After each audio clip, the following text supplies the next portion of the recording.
Բարև ձեզ սիրելի ունկնդիրներ, Armix News ալիքի եթերում ժամանակի ձայնը հեղինակային հաղորդաշարի հերթական թողարկումն է։ Թողարկումը սկսելուց առաջ դիմում եմ այն ունկնդիրներին, ովքեր դեռ չեն հասցրել բաժանորդագրվել Armix News ալիքին, խնդրում եմ նրանց սեղմել զանգակ կոճակը եւ բաժանորդագրվել Armix News ալիքին։ Այսօր մեր տաղավարում է հանուն սոցիալական արդարության կուսակցության նախագահ իմ վաղեմի բարեկամ Արման Ղուկասյանը։ Արման, շնորհակալություն, որ ժամանակ եք գտել եւ ընդունել եք մեր հրավերը։ Ես եմ շնորհակալ։ Ցավոք, այսօր շատ ուրախալի բաների մասին չենք խոսելու, սկսած մեր հարևան եւ բարեկամ Իրանի դեմ սանձազերծած այս դաժան պատերազմի մասին ձեր մեկնաբանությունները հասկանալուց փորձում ենք այսպես տարբեր բևեռների քաղաքական ուժերի ներկայացուցիչների ներգրավել թեկուզ նույնական եւ նաեւ տարբեր քաղաքական հարցերի շուրջ իրենց մեկնաբանություններով եւ իրենց տարբերվող տեսակետներով։ Ինչ է կարծում Մերձավոր Արևելյան այս տարածաշրջանային խնդիրը ինչ հետագա զարգացումներ կունենա եւ վերջի վերջո ինչը պիտի լինի մեր հայրենիքի խնդիրը, որպեսզի այս բարդագույն միջազգային տարածաշրջանային այս կոնֆլիկտային իրողություններում մենք հանկարծ ժողովրդական խոսքով ասած ոտնատակ չգնանք։ Մենք անընդհատ խոսել ենք նրա մասին, մեր քաղաքական ուժը ես մասնավորապես թե փորձագիտական մակարդակով, թե հասարակական, քաղաքական բանավեճերի ժամանակ միշտ նշել ենք, որ Հայաստանը պետք է որևէ մի բևեռի կողմից չլինի եւ վարի իր պրագմատիկ քաղաքական շահերից ելնելով քաղաքական կուրս։ Մենք պետք է բոլորի հետ ունենանք լավ հարաբերություններ, բայց երբեք չդառնանք մեծ քաղաքական կենտրոնների համար կռվախնձոր։ Եվ գիտեք, շատ տարբեր քաղաքական շրջանակներ, հասարակական, վերլուծական, վերջի ամիսներին նամանավանդ խոսում էին նրա մասին, որ մենք պետք է այսպես արևմտյան վեկտորը վերցրած գնանք առաջ, կտրվենք մնացած բևեռներից, այսինքն հարաբերությունները չեղարկենք եւ գնանք դեպի արևմուտք։ Եվ մենք ասում ենք, որ դա շատ վտանգավոր է, պետք չի որևէ աշխարհակաղակական կենտրոնի դեմ դուրս գալ կամ կենտրոնների բռնելով մեկի ուղին։ Եվ այս կոնֆլիկտը Իրանի շուրջ ապացուցեց, որ եթե օրինակ պայմանական, ոնց որ այդ ուժերն էին ասում, բերենք Հայաստան, արևմտյան, չգիտեմ, բազաներ եւ այլն եւ այլն եւ այլն, ինչ էր սպասվելու Հայաստանին։ Մենք պատկերացնում ենք այդ վտանգը եւ ռիսկերը, որոնք կարող էին այսօր մեզ սպառնալ։ Եվ շատ լավ է, որ դեռևս Հայաստանը, այս մասով կարող եմ ասել, որ դեռևս Հայաստանում չկան նման որևէ բազաներ արևմտյան, չնայած ես միշտ ասել եմ, որ ՆԱՏՕ անդամ երկրի, որը Թուրքիան է հանդիսանում, երբեք չի կարող լինել այդ երկրի կողքին այլ ՆԱՏՕ-ի բազա։ Դրա համար այդ դիսկուրսը ինքը արհեստական է։ Հայաստանը պետք է վարի պրագմատիկ քաղաքականություն եւ բոլոր աշխարհակաղակական կենտրոնների հետ իր պրագմատիկ շահերից բխող քաղաքականություն վարի։ Որևէ աշխարհակաղակական կենտրոն չպետք է լինի Հայաստանի հակառակորդը կամ նամանավանդ թշնամին։ Իրանը շատ բարդ երկիր է, Իրանը Իրաք չէ 2003 թվականի, որ Ամերիկան կարողանար այդպես շատ արագ բլիցկրիգով վերցնել Իրանը կամ այնտեղ ռեժիմ փոխել։ Այս ռմբակոծությունները, որոնք մենք տեսանք, չբերեցին ռեժիմի փոփոխության եւ չեն էլ բերելու իմ կարծիքով, հավանականությունը շատ քիչ է։ Նախ եւ առաջ, որպեսզի իրենք հասնեն իրենց նպատակին, այստեղ պետք է ԱՄՆ-ն եւ Իսրայելը սկսեին կոնկրետ հողի վրա զորքի, ուրեմն առաջ խաղացում դեպի Իրան, այսինքն կոնկրետ ցամաքային օպերացիա։ Դա այս պահին շատ քիչ հավանական է թվում, ես չեմ տեսնում որևէ նախադրյալ դրա համար, որովհետև Իրանը 85 միլիոնանոց բնակչություն ունեցող երկիր է, Իրանը երկար պատրաստվել է այս պատերազմին, պատրաստ է եղել, որքան էլ որ ինքը չի ստացել վնաս, այսինքն այո, մենք տեսնում ենք, որ վնաս ինքը ստացել է, բայց Արևմուտքը եւ Իսրայելը դեռևս չեն կարողանում հասնել իրենց նպատակին։ Մենք որևէ կերպով պետք է չներգրավենք որևէ կերպով նորից եմ ասում այս կոնֆլիկտի մեջ, պետք է մեր չեզոքությունը պահենք, այո, Իրանը մեր բարեկամ երկիրն է, մենք ունենք ոչ վատ հարաբերություններ արևմտյան երկրների հետ, եւ նորից եմ ասում, մեր դիրքը պետք է լինի այն, որ մենք կարողանանք այս ամենից դուրս գանք առանց վտանգների, որտեղ մենք տեսնում ենք, որ տարածաշրջանը եռում է, 5 է պակաս ավելի գլոբալ process-ների եւ այն շրջանակները, որոնք որ շատ երկար տևական ժամանակ կոչ էին անում հենց բռնել արևմուտքի ուղին, այսօր այս ռիսկերի մեջ մենք կարող ենք շատ հանգիստ հայտնվել։ Այո, Հայաստանը կարող էր այսօր դառնալ նաեւ թիրախ այստեղ գտնվող որոշակի բազաների համար եւ այլն արևմտյան, եթե դրանք լինեին, հա, ինչպես որ կոչ են անում որոշ շրջանակներ, եւ դա մեր համար կլիներ ամենավտանգավոր սցենարներից մեկը, փառք Աստծո, որ այդպիսի բան այսօր չկա։ Եվ ժամանակը ցույց տվեց, որ մենք այն քաղաքական, հասարակական, վերլուծական շրջանակները, որոնք ասում են ժողովուրդ պետք չի որևէ աշխարհակաղակական կենտրոնի կներեք արտահայտության համար պոչը բռնել եւ գնալ այդ ուղղությամբ, պետք է բոլորի հետ մեր շահը փնտրենք, մեզ չսահմանափակենք որևէ ընտրությամբ, ժամանակը ցույց տվեց, որ այո, այս մոտեցումը շատ ճիշտ է եւ նման ֆորս մաժորային իրավիճակներում դու չես կարող, այսպես ասենք, զերծ մնալ, եթե նման ուղղությամբ ես դու շարժվում։ Բայց տեսեք Արման, որոշակի քաղաքական շրջանակներ, օրինակ ասենք մեղադրում են, որ մենք բավարար չափով նույնիսկ գործիչներից մեկը ազատամարտիկ անգամ պատրաստակամություն է հայտնել ջոկատ ուղարկել կամ իր ջոկատով գնալ եւ մասնակցել Իրանի կողմից մղվող այս պատերազմին, այս ինքնապաշտպանական պատերազմին, որոշ շրջանակներ ով գիտի գտնում են, որ մենք պիտի, ինչպես ասում են, արևմուտքի պոչը բռնեինք եւ մի այսպես ասած ողջունեինք այդ հակաիրանական օպերացիան եւ դրանից շատ բան կշահեինք, ինչ է կարծում բոլոր դեպքերում իշխող քաղաքական ուժի եւ այս ընդհանուր մտայնության մեջ այս իրավիճակն է ճիշտ, թե մենք ինչ որ այստեղ որոշակի խնդիրներ կարող ենք ունենալ մեր արտաքին քաղաքականության պատճառով։ Գիտեք, ես ոչ այն ծայրահեղությունն եմ ողջունում, ոչ այն հակաիրանական ճամբարի մասին կարող է լինել խոսքը, ես արդեն ասացի դա ինչպիսի վտանգներ կարող է բերել, այն որ ուղարկել այնտեղ ջոկատ, ես դա չեմ էլ ուզում մեկնաբանեմ, այսինքն հրթիռների դեմ ինչ պետք է անի ջոկատը, Հայաստանը մենակ մեկ բան պետք է անի, այո, փոքր ենք մեր չափերով եւ այլն, բայց պատմությունը գիտի շատ դեպքեր, երբ որ փոքր երկրները, խոշոր երկրների միջև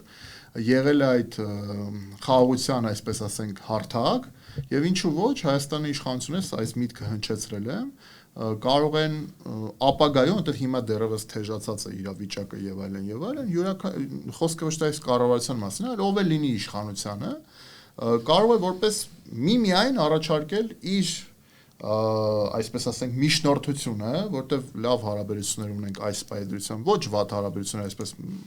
շատ թող ճոխ չհնչի, հա, արևմուտքի հետ, ոչ վատ հարաբերություններ ունենք Իրանի հետ եւ Հայաստանը կարող է լինել որոշակի առումով այդ հարթակը, միջնորդի, այսպես ասենք, հա, եւ մենք միայն պետք է ջատագով լինենք այդ խաղաղության, հանդարտության, կայունության, որտեղ դա բխում է մեր շահերից։ Այսինքն թեժացնել, ասել, որ եկեք ջոկատ ուղարկենք կամ հակառակը հակաիրանական բևեռ դառնանք, հակաիրանական ճամբարը լրացնենք եւ այլն, կներեք, բայց ո՞նց են այդ մարդիկ պատկերացնում։ Ո՞նց են։ Ես ուղղակի զարմանում եմ։ Դες մեծ քաղաքական հարցերից խոսալ եւ նման ուրեմն ինչ-որ կանխատեսումներ կամ գնահատականներ տան, նրանք հետևանքների մասին մտածում են։ Շատ զգույշ, շատ մտածված, շատ սառը մենք պետք է գործենք եւ միայն կայունության եւ այդ կայունության մեջ մեր փոքրիկ լուման մենք անպայման պետք է ունենանք։ Այսինքն գտնում եք, որ այս իրավիճակում առավելապես մենք պիտի աշխարհ քաղաքական, եթե այսպես քաղաքագիտորեն մոտենանք, վեկտոր փոխելու իրավունքը չունենք, հայ-ռուսական, այսպես ռազմաքաղաքական հարաբերությունների տրամաբանությունը եւ դառնանք, այսպես ասած, արևմուտքի սատելիտը։ Տեսեք, ոչ մեկի սատելիտը դառնալ մեզ պետք չէ, արդեն ինքն բառը ասում է, որ դա վատ բան է։ Վատ բառ է։ Մեզ պետք չէ դառնալ ոչ Ռուսաստանի սատելիտը, ոչ արևմուտքի, հա, ձեր ասած, եւ մենք բոլորի հետ պետք է վարենք ըստ մեր բալանսավորված քաղաքականության կողմնակից։ Ես չգիտեմ բալանսավորվածը որն է, ճիշտն ասած։ Կարելի է հիմա շատ տարբեր մոտեցումներ ունենալ այդ բառի կամ հասկացողության նկատմամբ, բայց մի աննշանակ մենք պետք է բոլոր երկրների հետ վարենք ըստ մեր պրագմատիկ շահերից ելնելով քաղաքականություն։ Ինչա դա նշանակում։ Դա նշանակում է, որ եթե դու այս ուղղության մեջ ունես շահ, օրինակ տնտեսական ուղղության մեջ ունես շահ Ռուսաստանի Դաշնության հետ, դու այդ շահը պետք է պահես։ Ոչ թե ասես, գիտեք, օրինակ քաղաքական ուղղությամբ կամ անվտանգային ուղղությամբ Ռուսաստանի հետ կան հարցեր, հա, խնդիրներ կամ այնպես չէ ամեն ինչ, որքան որ մենք կուզեինք որ լիներ, որովհետև այդպես է իրողությունը դասավորվել, թե տարածաշրջանային, թե Ռուսաստանն է ինքը զբաղված ուկրաինական ուղղությամբ, հա, եւ օբյեկտիվորեն ռուսական ուշադրությունը նվազել է տարածաշրջանում ելնելով այն իրողություններից, որոնք ունի գետնի վրա հնարավորություններից։ Հա, բայց չի հեռացել, չէ՞, տարածաշրջանից։ Չի հեռացել, բայց բնական է այսօր զբաղված լինելով ուկրաինական ուղղությամբ ունի սահմանափակ ավելի հնարավորություններ եւ ռեսուրսներ։ Բայց դա չի նշանակում, որ մենք պետք է ասենք, որ այ եթե մենք իդեալական հարաբերություններ այս ոլորտում կամ մեր ցանկություններից ելնելով հարաբերություններ չունենք օրինակ անվտանգային ոլորտում Ռուսաստանի հետ ոլորտում, ուրեմն եկեք տնտեսականն էլ խզենք։ Սա ինչ է նշանակում, այսինքն նեղացած դիրք ընդունել քաղաքականության մեջ, սա ոչ անձնական հարաբերություն, պետության մասին է խոսքը գնում, պետական շահի մասին է գնում։ Օրինակը Ռուսաստան-Ամերիկայի Միացյալ Նահանգներ հարաբերություն, ինչքան Թրամփին պետք է հակասություններ կան, բայց ելի կարողանում են իրենց հետ իրար հետ բանակցել եւ ինչ որ ընդհանուր հարցերում կան ընդհանուր համաձայնություններ։ Երբ որ առաջ ԱՄՆ նախագահան զանգարեց Վլադիմիր Պուտինին եւ իրենք քննարկեցին իրենց պրագմատիկ հարաբերությունները, հա, այսինքն երբ մեզ պետք է որ դա բխում է մեր շահից, մենք չպետք է sense նեղացած, էմոցիոնալ, սա նախասիրությունների հարց չի, որ մենք այդ կեցվածքը ընդունենք ու ուրեմն բանանենք, որտեղ մարդիկ կան, գիտեք, քաղաքականության մեջ կարծես թե ինչ-որ անձնական վիրավորանքներ որոշները ունեն արևմուտքի դեմ, որոշները ունեն Ռուսաստանի դեմ, իրենց անձնական էմոցիաները փորձում են պրոյեկտել պետական ուրեմն մակարդակի վրա։ Կներեք, բայց դա պրոֆեսիոնալ չէ, դա պրագմատիկ չէ, խոսքը գնում է ամբողջ մի պետության ճակատագրի եւ ժողովրդի ճակատագրի մասին։ Նույնն էլ արևմուտքի հետ մենք ունենք պրագմատիկ շահեր եւ բնական է մենք արևմուտքի հետ էլ պետք է մեր հարաբերությունները ըստ մեր շահերի առաջ տանենք։ Այսինքն բոլորի հետ վարենք այն քաղաքականությունը, որը բխում է մեր պրագմատիկ շահերից, որովհետև չի կարող բոլոր հարաբերությունները բոլոր ուղղություններով 100%-ով համընկնել ինչ-որ աշխարհակաղակական բևեռի հետ։ Կամ էլ կոպիտ ասած պահանջենք, որ Ռուսաստանը կամ Ամերիկան պիտի բացառապես հայկական շահերով առաջնորդվի տարածաշրջանում, չէ՞, մի տեսակ ծիծաղելի կլինի, իրատեսական չի լինի, եւ ցավոք սրտի մենք ունենք ուզենայի որ չունենալ դարավոր թշնամիներ, ինչքան էլ շատերն ասեն, որ այդ թշնամիների հետ այլ վաղը կարող ենք մենք համ գալ համաձայնության եւ թշնամությունը վերածենք բարեկամության, Աստված տա, բայց մոտակա ժամանակներում ես դա չեմ սպասում, պահանջենք Ռուսաստանից կամ Ամերիկայից, որ պիտի մենակ մեր թելը թելեն իրանց մոռանան, չէ՞, դա էլ դուք մի անգամ խոսել եք։ Պահանջել կարող ենք, բայց դա իրատեսական չի եւ նման պահանջները մեծ քաղաքականության մեջ վատ ավարտ են ունենում։ Այո, ռեալ պոլիտիկի մեջ այդպիսի բաներ չկան։ Ամեն դեպքում լավ միտք արտահայտեցիք, կարծես թե հետաքրքիր միտք արտահայտեցիք, որը մեր ունկնդիրների համար գուցե դառնա քննարկման առարկա, ասեցիք, որ Հայաստանը կարող է դառնալ միջնորդական հարթակ խաղաղության հաստատման համար։ Իսկ ինչու ոչ, սա էլ կբարձրացնի թե մեր վարկանիշը քաղաքական եւ ամենակարևորը բարոյական, որովհետեւ տարածաշրջանը ամեն դեպքում արյունահեղության մեջ է։ Արգենք մի բան նաև անմեղ զոհերի հիշատակը, որտեղ պատերազմը միշտ էլ չարիք է, միշտ էլ աղետ է, միշտ էլ ողբերգություն է, ով, բայց գոնե մեր ժողովուրդը գիտի, ճաշակել է այդ ցավոք սրտի այդ դառնությունը, պատերազմի ողբերգական հետևանքները։ Պարոն Ղուկասյան, ինչ եք կարծում, մեր ներքաղաքական դաշտը եւ ընդհանրապես մեր Հայաստանի դիմադրողականությունը այսօր պատրաստ է որ Աստված մի առասցե, եթե մեծ տարածաշրջանային, ինչպես դուք չբացառեցիք, պատերազմ բռնկվի կամ շիկանա տարածվի այս Աստված մի առասցե իհարկե այս պատերազմը, մենք կարողանանք դիմակայել ներքուստ այդ մարտահրավերների։ Նախ պետք է հասկանանք, ինչ ենք հասկանում ներքաղաքական, հա։ Եթե հիմա ընտրություններին մնացել է 3 ամիս ժամանակ, չէ՞։ Օրինակ քաղաքական ուժերը պետք է հանրությանը հստակ տեսլականներով հանդես գան հանրության մոտ, հստակ ծրագրեր ներկայացնեն բոլոր կարևոր ուղղությունների շուրջ։ Այսինքն այս մարդը լավը չի, այս անձը ինձ դուր չի գալիս, ինքը պետք է գնա, մենք գանք նստենք նույն բանը անենք, դա ժողովրդին համոզիչ հաստատ չի թվալու։ Դու պետք է հստակ, եթե քաղաքական ուժ ես եւ ընտրություններին հայտ ես ներկայացրել, դու ոչ թե պետք է հայտ ներկայացնես կենասների մակարդակով, որ մենք կգանք Ժորժ ջան, լավ կլինի, կարևորը իրանք գնան, դա մոտավորապես 18 թվին հիշում ենք, որ նույն բաններ, որ բոլոր խնդիրները կլուծվեն, երբ որ Սերժ Սարգսյանը կգնա։ փաստորեն միայն դա բավարար չէ երկիրը զարգացնելու համար։ Դու պետքա նախ եւ առաջ ասես, օրինակ այս մի բանը սխալ է արվում, մենք կանենք այսպես եւ ժողովուրդը կգա եւ կհասկանա քեզ տակվե թե չտա։ Կներեք, գուցե նաև շատ լավ տեղ եկաք, գուցե նաև ասվի, ընդհանրապես մենք առաջարկող էլի ոչ թե պնդող, ինչպես արվի, այս շատերը ասում են լավ, բայց քաղաքականությունը դարձրել են ոմանք երևի թե բարի ցանկությունների բյուրո, լավ կենացներ ասելը, լավ ցանկություններ, ճառեր ասելը, դա չի նշանակում իրականացնել այդ ամեն ինչ այդ ցանկությունները։ Երևի թե ժողովրդին համոզելու համար պիտի կոնկրետ մեխանիզմները դու նստես, ցույց տաս, անգամ պարտավորվես, որ իշխանության գալուն պես այդ մեխանիզմները դուք կիրականացնեք, նոր միայն ժողովուրդը հավատա քեզ ինչ է կարծում։ Ես որպես կուսակցության նախագահ առաջարկել եմ եւ հստակ գտնում եմ, որ դա շատ ճիշտ է, քանի որ 30 տարի տեսել ենք շատ տարբեր ձեր ասած ճառեր եւ կենացներ, որ բոլոր հայտ ներկայացնող քաղաքական ուժերը միջև հունիսի 7-ը, այսպես ասենք, հասարակական քաղաքական համաձայնագիր ստորագրեն, այսպես պայմանական ասենք, հանրության հետ։ Այո, որ տարբերվի, էլի, որ այս ամեն ինչը հաղթահարվի, հիմնական կետերի շուրջ, հիմնական ասենք պայմանական 10 կետերի շուրջ, երկրի կարևորագույն անվտանգային, տնտեսական, սոցիալական, իրենք պարտավորվեն, ասեն, ինչ են անելու,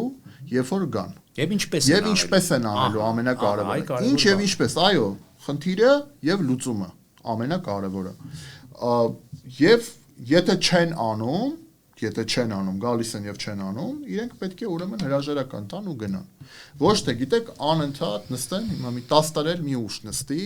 եւ ուրեմն խոստումների 90%-ը չկատարի։ Ես կարծում եմ հանրությունը շատ արդեն փորձ հավաքած մեր հանրությունը շատ մեծ փորձ ունի, տարբեր քաղաքական ուժերի հետ տեսել, տարբեր քաղաքական խոստումներ է լսել, մարդիկ ինտուիտիվ արդեն զգում են ով է անկեղծ, ով չէ, որովհետև գիտեք շատ կարևորը միշտ խոսում են պրոֆեսիոնալիզմի սկզբունքի մասին, չէ՞։ Այո, համաձայն եմ, պրոֆեսիոնալիզմը շատ կարևոր է, եւ եթե քաղաքական ուժը կամ քաղաքական գործիչը չունի պրոֆեսիոնալիզմ, նա չի կարող ինչ-որ հարցի լուծում տալ, բայց նաև իմ համար շատ կարևոր է, վստահ եմ հանրության համար շատ կարևոր է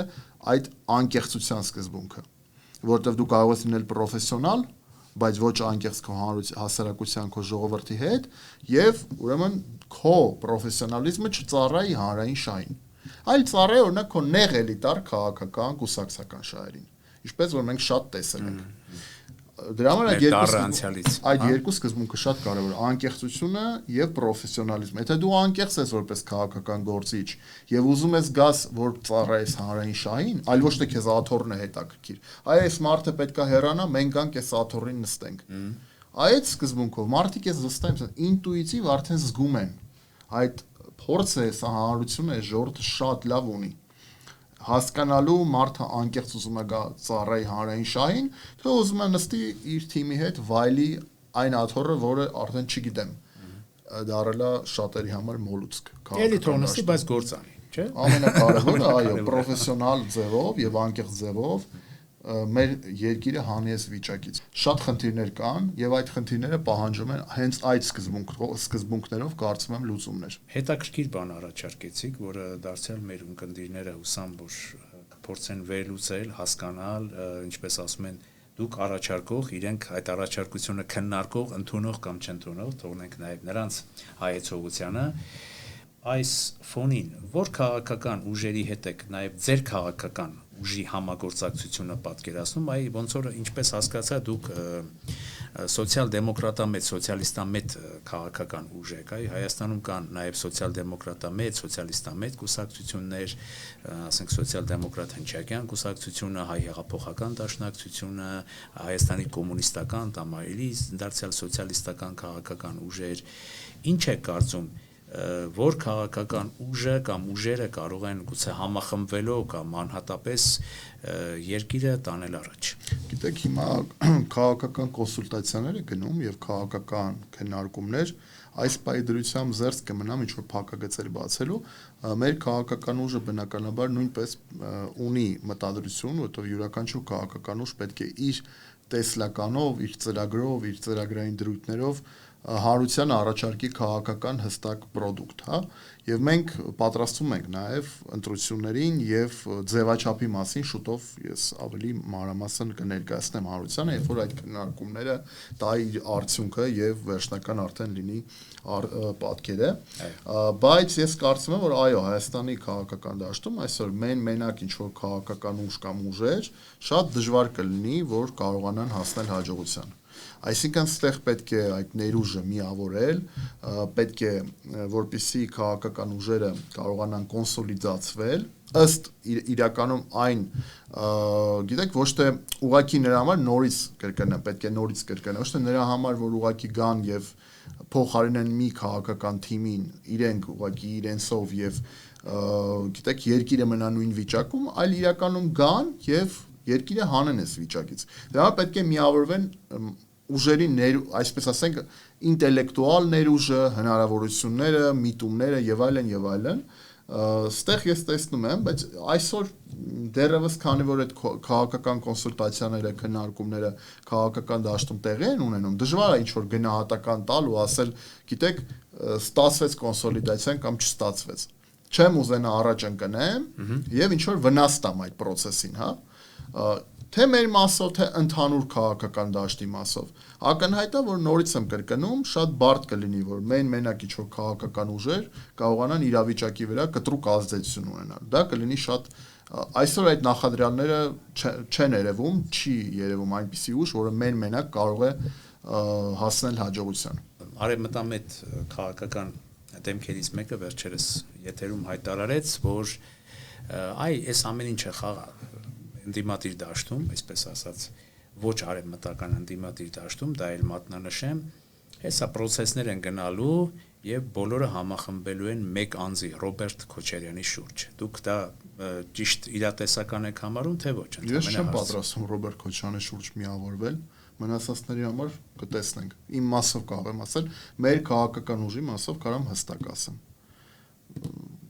Որտեղից այդ մարդուն այդ տեղեկությունը, չգիտեմ ում մասին է խոսքը գնում, թող ուրեմն ժամանակը ցույց կտա, ով ում շուրջա միավորվել։ Գիտեք, ես քաղաքական դաշտում ինչ որ միայն անձնավորված խոսալու կամ չգիտեմ, անձերի շուրջ միավորվելու այդ տրամաբանությունը իմ համար մի փոքր անընդունելի է։ Ես նորից եմ կրկնում, պետքա լինի նախ եւ առաջ գաղափար, որի շուրջ դու միավորվում ես, եւ ծրագիր, որի շուրջ դու միավորվում ես։ Եթե խոսքը գնալու է միայն մեկ անձին փոխել այլ անձով, մեր ժողովրդին վստահաբար դա հետաքրքիր չէ։ Եվ եթե դուք հանրության հետ շփվեք, մեր քաղաքացիների հետ շփվեք, մարդիկ ոչ թե անձերին են դեմ, այլ հստակ այն վարած քաղաքականությանը, որը կա։ Օրինակ կարող ենք վերցնել, չգիտեմ, խաղաղության հետ կապված քաղաքականությանը, որը վարում է իշխանությունը, կան շրջանակներ, որոնք աջակցում են, օրինակ, կա պայմանական շրջանակներ, որոնք դեմ են, չեն աջակցում այս մոտեցումը, տեսնում են այլ խաղաղության, ուրեմն հասնելու ճանապարհ կամ մեթոդներ այս իշխանությունների կողմից, այս խաղաղության, այսպես ասած, մոտեցումները եւ կարծում եք, որ այս նրանց հրճակած այս խաղաղության, այս տրամաբանությունը վերջիվերջո իրատեսական է, թե ոչ։ Գիտեք, եթե Հայաստանը 240-240 կիլոմետրը հիմա գտնվում է օկուպացված Ադրբեջանի կողմից, ուրեմն ինչ որ մի բան այն չէ։ Այսինքն խոսքը գնում է նրա մասին, որ Ալիևը օկուպացրել է մեր ինքնիշխան սուվերեն տարածքը եւ պարտադրում է մեզ փոխել սահմանադրությունը եւ այլ շատ բաների պարտադրանքներ կա 300,000 ինչ որ ադրբեջանցիների այստեղ գալու Հայաստան անվանելու ամբողջ Հայաստանը արևմտյան Ադրբեջան ինչ որ կառույց ստեղծել եւ պետական ֆինանսավորում տալ, որը կոչվում է արևմտյան Ադրբեջան, այդ կառույցը պարբերաբար Ադրբեջանում հավաքվում է մշակում է ռազմավարություն, ինչպես պետք է ադրբեջանցիները գան Հայաստան եւ բնակեցնեն Հայաստանը, որ իրանք անվանում են արևմտյան Ադրբեջան, մեր գերիներն են այնտեղ գտնվում եւ տենց կարելի է շատ շարունակել։ Այո, շատ լավ է, որ չկան կրակոցներ, որ չկա ռազմական գործողություններ եւ փառք Աստծո, թող Աստված հեռու տանի, որ լինի ինչ որ էսկալացիա։ բայց նաև կա իմ կարծիքով ավելի լավ պայմաններով բանակցություններ եւ ես կարծում եմ, որ այո, այս պայմաններում կարելի է հասնել խաղաղության էլ ավելի այնպիսի ճանապարհով, որը ավելի բխում է մեր երկրի շահերից։ Այսինքն, եթե ես կիսեի իշխանությունների մոտեցումը խաղաղության հետ կապված, ես կասեի, որ հստակ շատ ճիշտ ճանապարհով ենք գնում, իշխանությունների վարած այս քաղաքականությունը շատ ճիշտ է, բայց գիտեք, երբ որ Ալիևը ասում է, որ պետք է փոխվի սահմանադրությունը եւ այստեղ ասում են, այո, մենք շուտով նոր սահմանադրության, ուրեմն կներկայացնենք նոր սահմանադրության պրոյեկտը, այսպես ասենք, դա մի փոքր կասկածելի է այդ խաղաղությունը եւ առհասարակ Ալիևի հռետորաբանությունը լսելով այնքան էլ չի առաջացնում վստահություն այդ ձևաչափը, խաղաղության եւ իհարկե անելիք կա այդտեղ։ Եկեք անկեղծ լինենք, որ անելիք կա։ Հիմա ի վերջո, գիտեք,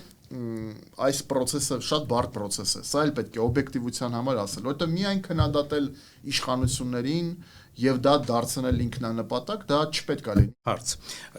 Եթե դուք գաք իշխանության գլուխ, այսինքն ձեր քաղաքական ուժը կամ ձեր քաղաքական ուժի տրամաբանության, մտայնությամբ առաջնորդվող, եթե այսպես կետերի բաժանենք, պարոն Ղուկասյան, որ մեր ունկնդիրների համար ավելի պարզորոշ լինի,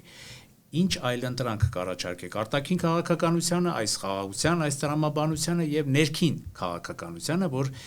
ժողովուրդը, մեր ունկնդիրները շատ պարզորոշ այսօր հասկանան նաեւ ձեր քաղաքական ուժի այլընտրանքը այս ամեն ինչին։ Եթե դուք գտնում եք, որ մեղմ ասած այստեղ ինչ որ մի բան այնպես չի։ Դուք նկատում եք խաղաղության հետ կապված թե բոլոր հարցերի եւ ամենակարևորագույն սոցիալական գոնե հարցերի շուրջ։ Նույն այս խաղաղության հետ կապված օրակարգը բնականաբար պետք է մենք կողմենք խաղաղությանը։ Այսինքն այն, որ իշխանությունները այդ թեզը բան են անում, որ եթե մենք չլինենք լինելու է պատերազմ, դա արհեստական թեզ է։ Այնպիսի տպավորություն է, որ իշխանությունները ուղղակի ուզում են մեր հանրությանը մանիպուլացնել, ներկայացնելով, որ եթե վաղը միսօրը մեզ չընտրեք, օրինակ հունիսի 7-ին, հա, լինելու է պատերազմ։ Ու յուրաքանչյուր այլ քաղաքական ուժ եթե գա իշխանության, դա նշանակում է ավտոմատ պատերազմ։ Միայն մեր քաղաքական ուժն է, որ կողմ է խաղաղության։ Մնացած բոլոր քաղաքական ուժերը պատերազմ են ուզում։ Պատերազմի կուսակցությունները։ Այո, հանուն սոցիալական արդարության կուսակցության որպես նախագահ կարող եմ հստակ ասել, որ ես չեմ տեսնում Հայաստանում ռեալ մեծ հաշվով, բացառությունները թողենք մի կողմ։ Նույնիսկ չգիտեմ, այդ բացառություններին հիմա չեմ էլ ուզում անդրադառնամ, ես չեմ տեսնում բանականություն ունեցող քաղաքական շրջանակներ, հասարակական շրջանակներ, ովքեր հիմա կարող են խոսել այս պայդրությամբ, ինչ-որ ռևանշիզմի մասին, ինչ-որ բաների մասին, այսինքն մեր ամբողջ մեր հանրության, հասարակական քաղաքական շրջանակների, բոլոր մեր քաղաքացիների, բոլորի ջանքերը պետք է ուղղված լինի, այո, որ Հայաստանի շուրջ լինի խաղաղ միջավայր։ Բայց խաղաղ միջավայր նշանակում է, որ ոչ թե միայն չեն կրակում կամ չեն կրակելու, այլ նշանակում է երկարաժամկետ Հայաստանի շահերից բխող process, ոչ թե զիջումների հիման վրա լինի, հա, մեզ ինչ ասեն, մենք ասենք, հա, սահմանադրություն փոխում ենք, 300,000 օրինակ ադրբեջանցի թող գան, վաղը նոր պայման եղավ, այսինքն այդպես չէ։ Եվ դրա համար ես տեսնում եմ, որ ինչ որ զսպող բան է պետք, որտեղ դիմացինի ախորժակը կարող է սահմաններ չունենալ։ Ես շատ լավ հասկանում եմ դիմացինի, որը որ որոշակի հաջողություն է հասել ռազմական դաշտում, նա ուզում է միջևերջ իր պայմանները թելադրել եւ միջևերջ հասնել վերջնական արդյունքի, փակելով, այսպես ասենք, այդ հարցը, այդ կոնֆլիկտը, այնպես որ վաղը միսօր որևէ ձևով այդ կոնֆլիկտը չկարողանաս վերաբացել ոչ թե ռազմական պարտադրել, բանակցային գործընթացի մասին եմ ասում կամ նույն դելիմիտացիա, դեմարկացիա process դեռևս մեզ սպասվում է եւ այլն։ Այսինքն ամեն ինչ արվելու է Ալիևի կողմից, որ բոլոր process-ներում, բոլոր նույն դելիմիտացիա, դեմարկացիա եւ այլն, չէ, մեզ դեռևս այդ գործընթացը սպասվում է։ Լինեն իրենց համար բարենպաստ պայմանով։ Հիմա մեր անելիքը պետքա լինի մեր ամբողջ հանրության, հա, ոչ միայն իշխանության, բոլորս մեր տեղում, մեր քաղաքացիները, հասարակական քաղաքական շրջանակները, բոլորը պետքա ամեն ինչ անեն, որ Հայաստանը լինի ամուր, Հայաստանը լինի ավելի անվտանգ եւ ավելի լավ պայմաններում մենք կարողանանք մեր երկիրը զարգացնել։ Բոլորիս ընդհանուր ցանկությունն Հիմա դրա համար պետք է ախորժակը Ալիևի որոշ առումով զսպել։ Ինչպես դա կարող է լինել իմ կարծիքով, մեր տեսլականը հետեւյալն է, պետք է աշխարհաքաղաքական տարբեր ուժերի բերել եւ երաշխավորներ սարքել այն process-ի, որը որ մեր միջև տեղի է ունենում։ Այսինքն խոսքը գնում է նրա մասին, որ օրինակ եթե Վաշինգտոնյան համաձայնագիր կա կամ հայտարարություն կամ պայմանագիր, հա, նախաստորագրած Վաշինգտոնում օգոստոսի 8-ին, այնտեղ Ամերիկայի Միացյալ Նահանգները ընդհանրապես ներկայացված են որպես վկա։ Ամերիկայի Միացյալ Նահանգների նախագահան որպես վկա է։ Այսինքն չկա որևէ պարտավորվածություն, որևէ փաստաթուղթ չկա, որտեղ Ամերիկայի Միացյալ Նահանգները որպես երաշխավոր են հանդիսանում այդ process-ի կամ չկա որևէ մեխանիզմներ գետնի վրա, որ օրինակ եթե խախտվի այդ պայմանները կամ ինչ որ մի բան լինի իրենց կողմից, որևէ մեխանիզմ, որը կաշխատի։ Այ մեր նպատակը պետք է լինի ստեղծել այդ մեխանիզմները գետնի վրա։ Եվ այո, ես կարծում եմ այսօր մեկ երաշխավոր դա բավարար չէ, որտեղ աշխարհում շատ արագ process-ները զարգանում են, փոխվում են եւ այլն։ Այո, մենք կարող ենք աշխատել այն ուղղությամբ, որպեսզի լինեն մի քանի երաշխավորներ եւ այդ քաղաքականությունը գոնե փորձենք առաջ տանենք։ Հիմա իշխանությունը չգիտեմ խեն այդպես վստահ, որ Ալիևը իր բոլոր խոստումները կպահի, որ ուրեմն մենք կարող ենք ուղիղ պայմանավորվել իրանց հետ, չէ՞ որ Ալիևի մեջքին էլ կա Թուրքիան, որը որ Էրդողանի գլխավորությամբ մենք հրապարակային իրենք չեն թաքցնում, որ ուրեմն մենք ձեր հետ սահմանը կբացենք այն ժամանակ, երբ որ դուք ձեր սա հարցերը կլուծեք Ադրբեջանի հետ։ Սա ուղիղ Թուրքիայի կողմից նշանակում է հովանավորչություն Ադրբեջանին եւ դա չի էլ թաքցվում, հա։ Դրա համար մենք էլ պետքա կարողանանք միջազգային հնարավորությունները, միջազգային գործոնները այնպես օգտագործենք, որ մեր համար նաեւ բարենպաստ լինի։ Ես չեմ տեսնում իշխանությունների կողմից այդ ջանքերը։ Եվ այո, մեր քաղաքական ուժը տեսնում է հենց նման մոտեցում, որ պետքա լինի ամեն դեպքում այդ process-ը պետքա երաշխավորված լինի մի քանի գոնե երաշխավորներով։ Այսինքն եթե դուք գաք այդ արտաքին քաղաքական ակտորներին, այսպես գործոններին կարող եք գտնել եւ Հայաստանի համար ստեղծել ավելի նպաստավոր քաղաքական միջավայր, բայց փորձեմ ցես նաև իշխանությունների դիրքերից կամ իշխանամերձ ուժերի դիրքերից հակադարձել, այ իշխանությունները արդեն հպարտանում են եւ իրականում դրոշ են դարձրել, որ արդեն մենք խաղաղությունը բերել ենք, ըստ էության հաստատել ենք, դրա վկայությունն է արդեն, որ քանի ամիս սահմաններին կրակոցներ չկան, հանդարտ վիճակ է, հայ-ադրբեջանական այս բանակցային գործընթացը շատ լավ հունով է գնում,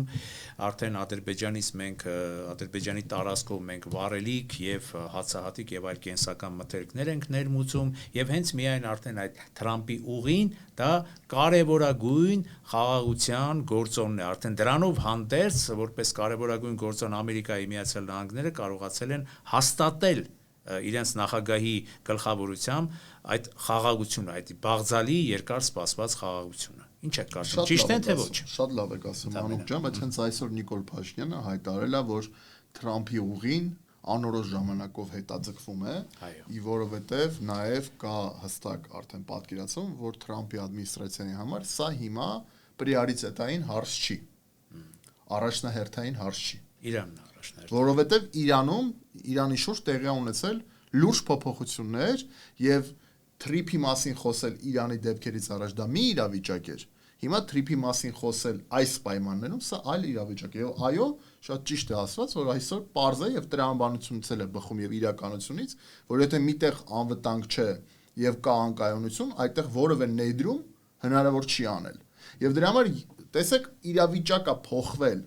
Ինչ ենք մենք ասում պետքա լինեն երաշխավորներ։ Ինչ եմ ես ասում հիմա որ պետքա լինեն երաշխավորներ, որովհետեւ այդ տնտեսական ներդրումները ինքը իրենով որ ասում էին իշխանությունները, չէ, ասում էին որ դա արդեն ինքը իրենով անվտանգություն է, որովհետեւ ով կարա կրակի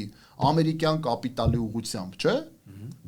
Բայց այդ կապիտալը կարող է իրավիճակ փոխվի, այդ կապիտալը չգա։ Եվ իրավիճակ այո փոխվեց Իրանի շուրջ իրավիճակը փոխում է գետնի վրա շատ բաներ եւ թրիփը այո հետաձգվում է անորոշ ժամանակով բայց մեր հարաբերությունները Ադրբեջանի հետ իրողությունն է որ մենք պետք է այդ հարցերը լուծենք Ուրեմն մենք պետք է ունենանք նաև պլան B, չէ՞։ Իսկ իշխանությունները որ ասում են արդեն խաղաղություն է եւ այլն, այսօրվա турբուլենտ աշխարհում խոսել մի բանի մասին, ինչը դեռևս վերջնական չունի արդյունք, հիմնվելով տնտեսական ներդրումների վրա, փաստորեն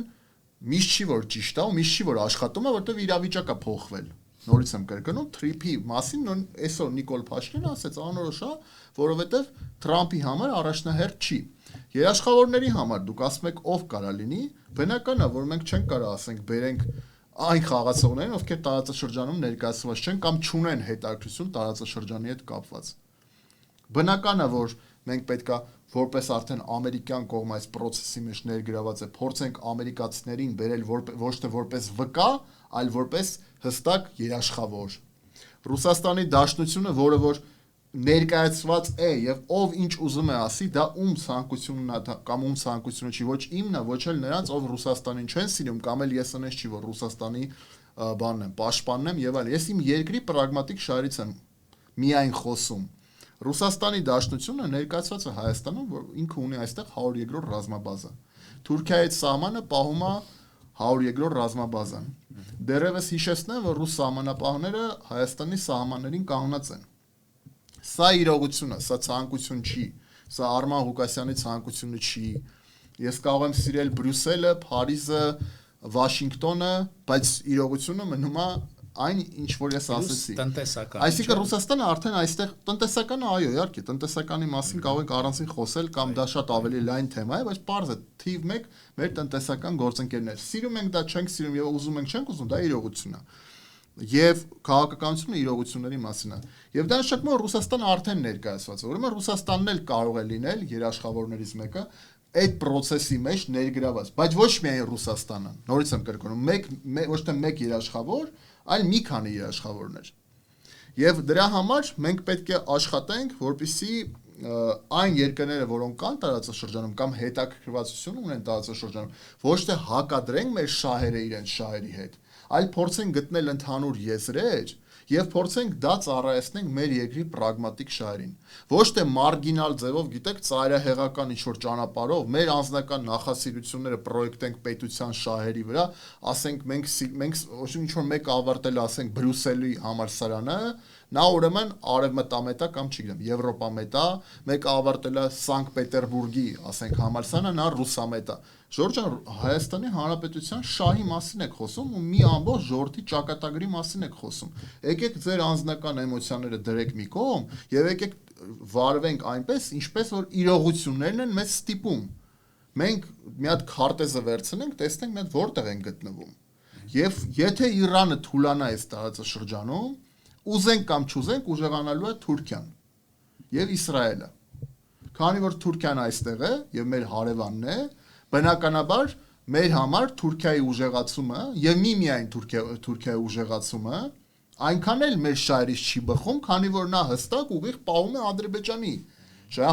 Նա հովանավորն է Ադրբեջանի, հովանավորչության տակ է Ադրբեջանը Թուրքիայի։ Դրա համար մեզ ի՞նչն է պետք։ Մեզ պետք է որ տարածաշրջանում լինեն եւ նաեւ այլ խաղացողներ, որպեսզի մենք կարողանանք այսպես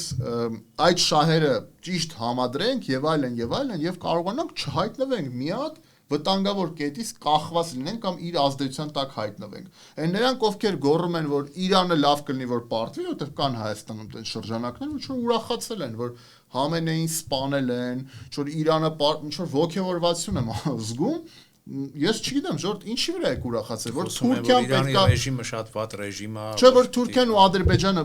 ուժեղանան տարածաշրջանում, դա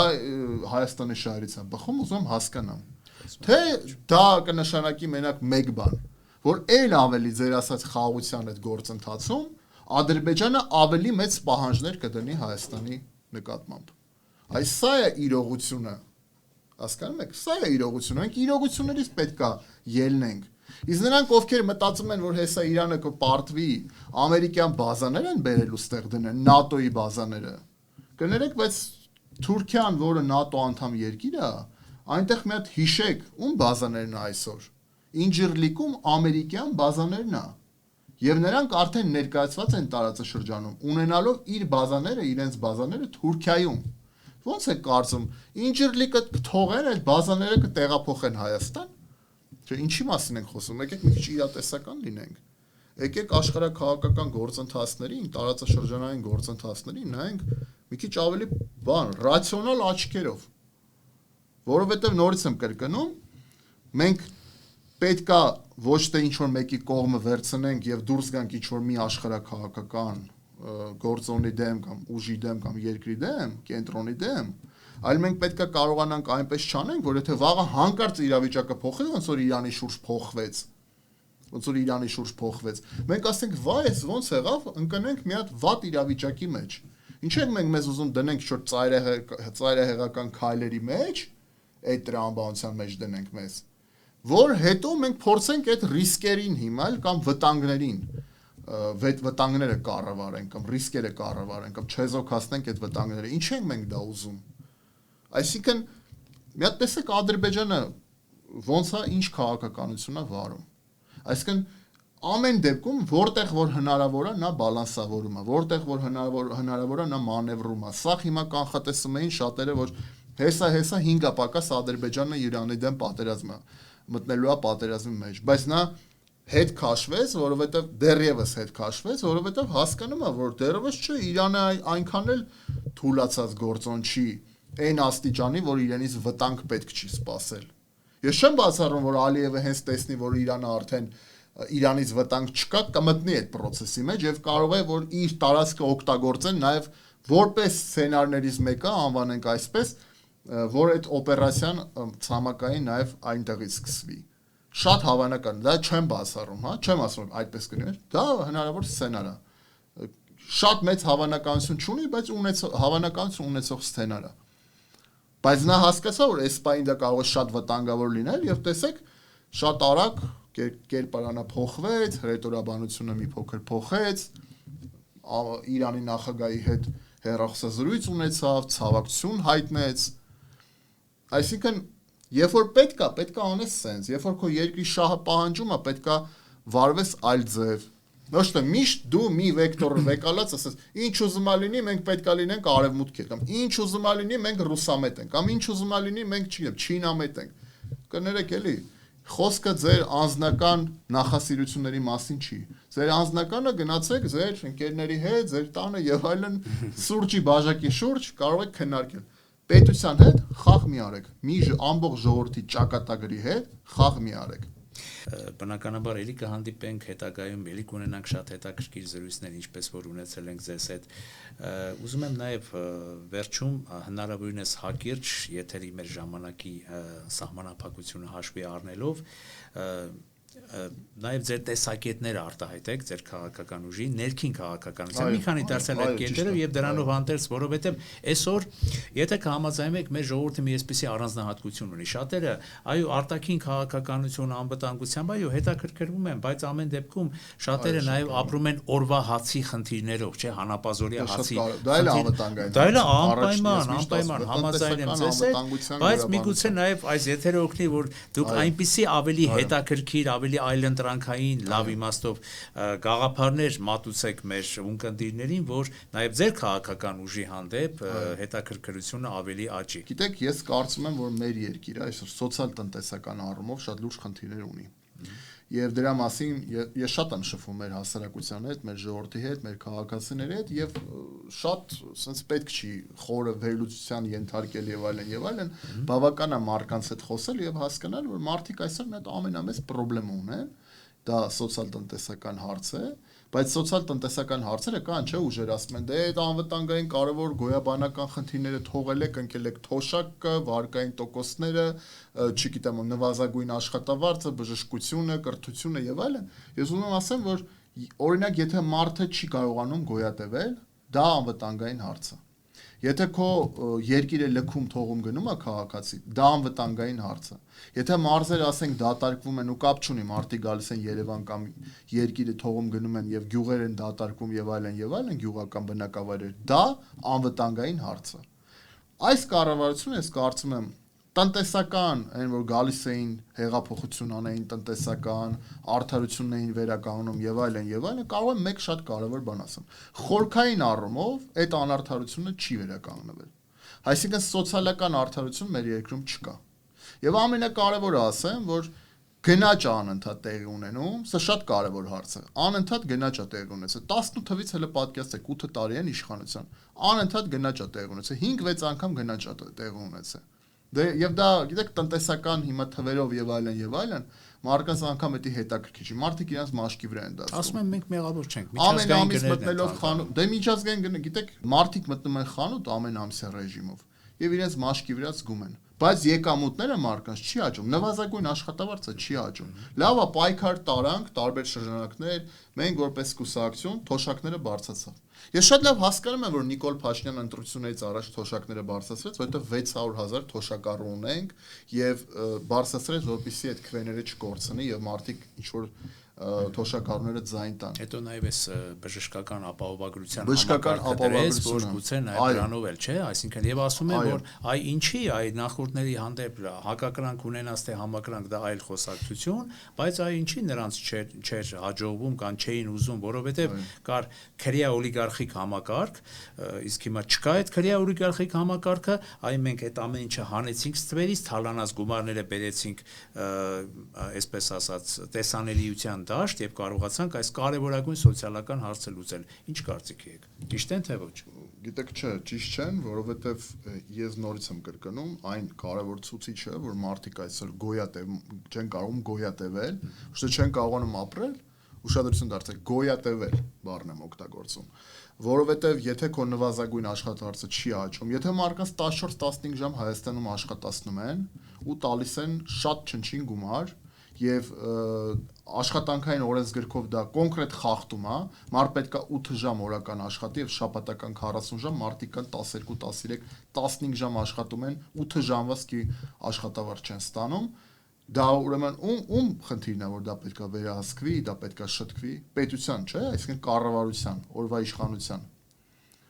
Շփվեք մարդկանց հետ։ Մարդիկ ինչ են ասում։ Մարդիկ ասում են մենք աշխատում ենք, բայց չեն կարողանում գոյատևել։ Այսինքն ոչ թե խնդիրը, ասում են աշխատանքի խնդիր չկա,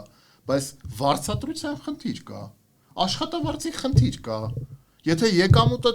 չի բավարարում նվազագույն, ասենք, սպառողական զամբյուղը ապահովել, որտեղ աշխատավարձներ կա օրենքից դուրս, որ այդ 80,000 դրամը մոտավորապես այդ զամբյուղը սպառողական չի բավարարում, որ մարդ կարողանա ուրեմն գոյատևի։ Դա ինչի մասին է խոսում։ Պետության տնտեսական սխալ քաղաքականության մասին է։ Այսինքն այն, որ պաշտոնյաների վիճակը շատ ավելի լավացել է միջև իշխանության գալը, այսօրվա պաշտոնյաների, դա փաստ է։ Այն, որ մեծահարուստներ, ովքեր որ պետքա պետությանը վերադարձնեին թալանածը, բայց այսօր ավելի են հարստանում գնալով եւ ոչ միայն չեն վերադարձրել, այլ նաեւ կրկնապատկել են իրենց հարստությունը, ինչ այդ գաղտնիք է, այդ մենակ ես գիտեմ։ Բայց ասում են, որ վերադարձնում են, չգիտեմ, ըստ ձեզ ինչպես է դա։ Դե եթե վերադարձնում են, մարդկանց վիճակը բարելավեք։ Եթե վերադարձնում են, ասում են նաև բարելավումը հետեւյալն է, դուք ասեցիք նաև թոշակների բարձրացում են եւ ասում են թոշակները պարբերաբար բարձրացել 2018-ից եւ նաև այս բժշկական ապահովագրական համակարգը, որ ինչպես Նիկոլ Փաշինյանը ասեց իր հարցազրույցներից մեկում լիքը մարդկանց փրկել է ուղղակի մահանալուց, որովհետեւ այն չունևոր թոշակառուները, կարիքավորները, այդ սոցիալական այդ դաշտում հայտնվածները, եթե այդ ապահովագրությունը չունենային, ուղղակի պիտի կամ իրենց եղած-չեղածը ծախեին, որ իրենց առողջության հարցերը լուծեին, կամ էլ պիտի մահանային։ Դե հիմա եկեք օբյեկտիվ ասենք, գիտեք, ես երբ որ ասում եմ, միշտ ասում եմ, հա, ընդդիմություն ասվածը, դա միայն այն չէ, որ դու միշտ քննադատես։ Դու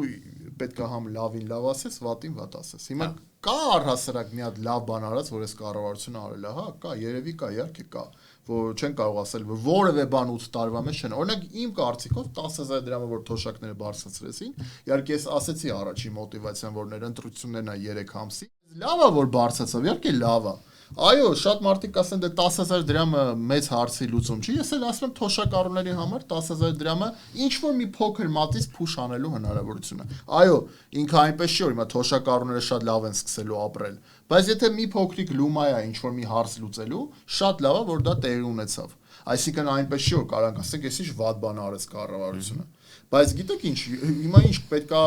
բան անենք, հա, կառավարության գործառույթն է, որ ինքը պարտավոր է մարդկանց կյանքը բարելավի, ինքը պարտավոր է տնտեսական աճ ապահովի, բայց ինչի համար է կառավարություն։ Այսինքն ինչ ասենք, որ շնորհակալություն այս ամիս էլ մարդիկ ստացան իրանց աշխատավարձները, այս ինչ լավ կառավարություն է, այդ իրանց պարտականությունն է դա անելը։ Այսինքն լավ բաներ եղել է, հիմա փողոցներ եղել է, որ ասֆալտել են, իհարկե եղել է, որ բանը արել են, ինչ որ ճանապարհներ կա, որ սարքել են, իհարկե կա, որ այսինքն 8 տարվա մեջ որ նայեք, լավ բաներ է եղել։ Չի կարելի մենակ ասել վատը։ Ես ասում եմ լավին լավ, վատին վատ։ Բայց էֆեկտիվության տեսանկյունից, չգիտեմ, այդ ձեր ասած կամ իմ ասած թալանի վերադարձի տեսանկյունից, այդ մարդկանց ովքեր որ տարիներով 30 տարի Հայաստանի հաշվին, որ պաշտոնյային շատ պաշտոնյաներն են, 40-ատ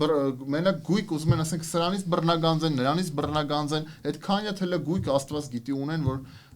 չել երևում, հա, այսպես ասենք։ Այդ ինչ եղավ այդ սաղ փողերը, այտենց ես ասում եմ, ես իմ որպես քաղաքացի եմ ասում, ու շատ մարդիկ որ չի բավարար չի։ Շատ նախկին պաշտոնյաներ կան, որ Հայաստանում Նիկոլ Փաշինյանի օրոք ավելի հարստացել են, ու գնալով հարստանում են։ Նաև կան շատ իշխանությունների ներկայացներ այսօր, որ իշխանության գալուց հետո հարստանում են։ Այդ կտրու, չէ, հիմա նախկիններն են, ներկաներն են։ Մեջտեղում էլի մնում է ժողովուրդը, որ ինչ ասենք գոյատևում է։ Այսինքն ըստ ես հասկացա, իհարկե որ այդ ամենով հանդերձ վատը շատ ավելի շատ է։ Այդ սոցիալական ներքին դաշտում սոցիալական ոչ թե իմ խնդիրը, գեր նպատակը ոչ թե իմ իշխանությանը վարկաբեկելն է, իմ գեր նպատակը որպես ընդդիմադիր քաղաքական գործ չի, որ երկրում դրական փոփոխություններ լինեն ու մարդկանց կյանքը բարելավի։ Այս ժողովրդինի վերջո լավ 30 տարի է կլինի անընդհատ խափել, անընդհատ խոստումներ տալ չկատարել։ Եկեք գլոբալ մի հատ նայենք։ Այս իշխանությունը գալիս էր, որ արդարությունը վերականգներ։ Վերականգնվել է Հայաստանում արդարությունը, չէ։ Տնտեսական մոդելը փոխվել է, չէ, որովհետև այս տնտեսական մոդելով այն էս ունի, այն էս ունի, այնի էսա բերում, այնի էսա բերում եւ այլն, կներեք, բայց այդ տնտեսական մոդելը անարդար է։ Հա? Եվ երբ որ գիտեք ինչ, երբ որ կան շատ նախաձեռնություններ, օրինակ ասում եք, որ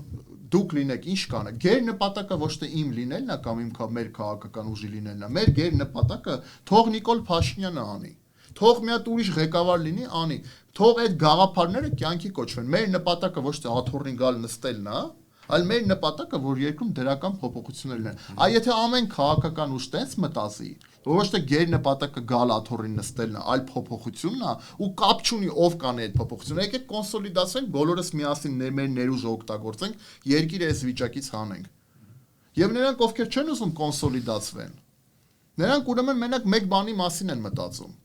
Աթոռի մասին են մտածում, ուրիշ բան չկա։ Եթե մեկը ասում է, մենակ ես ինձ եմ տենում վարչապետ այս երկրում, դրա համար չեմ կոնսոլիդացվում, ուրեմն այդ մարդու միտումը այն չէ, որ երկիրը այս վիճակից հանեն, այլ միտումը նա է, որ ինքը գա նստի աթոռին։ Իսկ ինչ կապված է գաղափարների հետ, կարելի ամենալավ գաղափարները ներկայացնել։ Ամենաառաջի գաղափարը, որը կա, մենք ունենք այդ կետերը, հիմա ամփոփեմ արագ, մենք ունենք այդ կետերը, բայց առաջինը այն է, որ առաջինը դա այն է, որ երկրում սոցիալական արդարության մթնոլորտ հաստատվի, իսկ դա մենակ մեկ ճանապարհով կարելի անել, եթե դու ունենաս արդար իշխանություն, որը որ ունի միտում երկիրը հանելու է, ժողովրդին հանելու է վիճակից, եւ ամբողջ իր ներուժը օգտագործում, հա, որպեսզի մարդկանց սոցիալ-տնտեսական վիճակը բարելավի։ Քայլերը շատ պարզ է, հա, այստեղ պետք չի ինչ-որ նոր հեծանիվ հորինել։ Այո, առաջինը երկրում սոցիալական տնտեսական աճ ապահովելն է, որտեղ դու ինչ ուզում ես ասա, ասում են թոշակը դու տեսեք, թոշակը դու կարաս աշխատավարձը, թոշակը, չգիտեմ, կրթություն, օրինակ Վրաստանում կրթությունը անվճար են սարքի հունվարի 1-ից 26 թվականին։ Ես գտնում եմ, որ Հայաստանում կրթությունը պետք է դառնա անվճար։ Ինչի բանը Վրաստանը կարա անվճար կրթություն սարքի, որը տնտեսապես պլյուս մինուս մեր նման երկիր է, նենց չի Սինգապուր չի, բան չի, Սաուդյան Արաբիա չի, Էմիրություններ չի, պլյուս մինուս մեր նման տնտեսական բաներով ցուցանիշներով երկիր է։ Ես գտնում եմ, որ Հայաստանում էլ, այո, ամենակարևորը կրթությունը լինի անվճար։ Կարևոր բան եք ասում։ Թոշակառուների համար բժշկությունը պետքա լինի անվճար, բայց այս նվազագույն աշխատավարձը բնականաբար պետքա աճի եւ չի կարող լինել, որ անընդհատ գնաճ լինի, բայց նվազագույն աշխատավարձը տարիներով մնա նույնը, բայց ամենակարևորը սա ոնց կարելի անել, սա մենք չպետք է զբաղվենք պոպուլիզմով։ Այսինքն կարելի է կարող հիմա չդառնա էլի ճառ, բանն էլ սարքենք, չգիտեմ, այն որ ասում եմ մարդիկ չաշխատեն ամեն ամիս 1 միլիոն դրամ ամեն մեկ աշխատած տա։ Սա հիմա ֆանտաստիկայի ոլորտից է։ Ուրեմն սա ոնց կարելի է հասնել։ Մի տարբերակ կա։ Եթե դու քո տնտեսական մոդելը փոխես, ճիշտ տնտեսական մոդելը օգտագործես, ունենաս տնտեսական աճ, եւ դրա համար եմ ասում, դա պետքա լինի, այո, որոշ առումով դու պետքա ունենաս այդ սոցիալական մոդելը, որ դու կարող ես ճիշտ հարկային քաղաքականություն վարես, որ դու կարող ես ներդրումներ բերես, բայց ներդրումների համար դու պետքա ճիշտ պայմաններ ստեղծես, հա, հարմար պայմաններ եւ բարենպաստ պայմաններ, որ այդ ներդրումները քո երկիր գա։ Դու ճիշտ հարկային քաղաքականություն վարես, քո բնական պաշարները, որ օգտագործում են օտար երկրի ընկերությունները, դու պետքա այնպես անես, որ դու օգտվես այդ հնարավորությունից, այսինքն գերշահույթ ստացող ընկերությունները գերհարկերով բանանես, հարուստները, որոնք որ կան, հարուստ մարդիկ գերշահույթ ստացող, օրինակ 25 թվականի արդյունքով Հայաստանի բանկերը, սա պաշտոնական թիվ եմ ասում, 1 միլիարդ 100 միլիոն դոլարի եկամուտ են ստացել 25 թվականի արդյունքով։ Ես առաջարկում եմ գերհարկերով, ուրեմն այդ բաները, ընկերությունները հարկել։ Օնլայն կազինոները գերհարկերով հարկել։ Դուք տեսել եք ինչ, ուրեմն օնլայն կազինոներում ինչ միլիարդավոր դոլարների մասին է խոսքը գնում։ Բանկերին այն գերշահույթ ստացող ֆինանսական կազմակերպ եւ այդ օտար երկրի ընկերություն, այսինքն եթե դու տնտեսական մոդելը փոխես, շատ երկար խոսակցության բան է, բայց ես տնտեսական, այո, քաղաքականություն վարելով։ Ես այդ միտումները այս կառավարության կողմից չեմ տեսնում։ Ուղղակի գիտեք ինչ, գալիս է տարվա կտրվածքով այդ բանը հարկերը հավաքելու, տնտեսական մոդելը մնացել է նույնը։ Իսկ եթե դու չանես այդ հեղափոխական քայլերը, լավ առումով հեղափոխական քայլերը, տնտեսական մոդելի փոփոխություն եւ այլն, դու չես կարող հասնես այդ կտրուկ տնտեսական աճի։ Շատ լավ, պարոն Ղուկասյան, ես ձեր վերլուծությունից որսացի այս 6 կետերը հիմնականում սոցիալական այսպես մթնոլորտի փոփոխությունը, սոցիալական այսպես նոր մթնոլորտի ձևավորումը, լայն իմաստով տնտեսության աճի ապահովումը, որը կարևորագույն պայման է երկրի զարգացման համար, անվճար կրթությունը, որը նույնպես շատ այսպես լավ իմաստով գայթակղիչ բան կարող է, ստիմուլ կարող է ծառայել մեր երիտասարդների համար, թոշակառուների համար նույնպես շատ լավ բան է առաջարկում, կարծում եմ, որ թոշակառուների անվճար բժշկական սպասարկումը, նվազագույն աշխատավարձի աճը, որը նույնպես էլի շատ հետաքրքրական բան պիտի լինի, եւ գերհարկերով այ նույնպես ձեր երևի նոու-խաուներից մեկն էր ձեր մտքերի արտահայտման, բանկային այս եկամուտ ապահովող կառույցների գերշահույթ ստացող բանկեր, այո, եւ նաեւ գերշահույթ ստացող տնտեսական կառույցների հարկային բեռը պիտի ավելի աճի, որպեսզի այդ հարկերի միջոցով նաեւ լուծվեն տարաբնույթ սոցիալական խնդիրներ։ Իսկ ավելի հանգամանալից ձեր առաջարկած տնտեսական մոդելի պահով երևի կխոսենք հետագայում, այնպես որ այսօրվա համար շնորհակալություն եմ հայտնում ձեզ եւ ձեզ ցանկանում ամենալավն ու բարին։ Շնորհակալություն։ Armix News ալիքի եթերում ժամանակի ձայնը հեղինակային հաղորդաշարի հերթական թողարկումն էր։ Ես դիմում եմ մեր այն հարգելի ունկնդիրներին, ովքեր հետևում են մեր ալիքի թողարկումներին, խնդրելով նրանց սեղմել զանգակոճակը եւ բաժանորդագրվել Armix News ալիքին։ Այսօր մեր զրուցակիցն էր հանուն սոցիալական արդարության կուսակցության նախագահ Արման Ղուկասյանը։ Այսօր այսքանը բարեկամներ, շնորհակալություն, կհանդիպենք։